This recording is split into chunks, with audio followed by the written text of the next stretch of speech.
ഓർമ്മകൾക്കൊരു രണ്ട് നിറമാണ്. ഒന്നൊരു സന്തോഷത്തിൻ്റെ നിറം കാണും, അതിൻ്റെ കൂടെ ഒരു ഇല്ലായ്മയുടെ ഒരു വേദന. അന്നത്തെ കാലത്തെ എല്ലാം കൊണ്ടും ഒരുപാട് വ്യത്യാസമാണല്ലോ.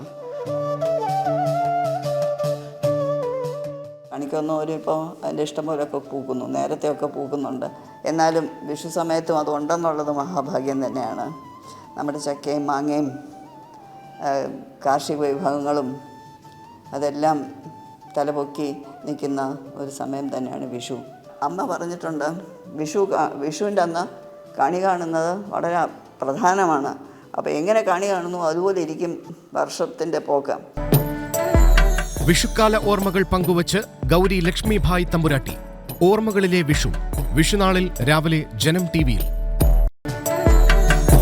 ഓർമ്മകളിലെ Vishu brought to you by Join India's #1 Commerce Institute, Indian Institute of Commerce, Lakshya.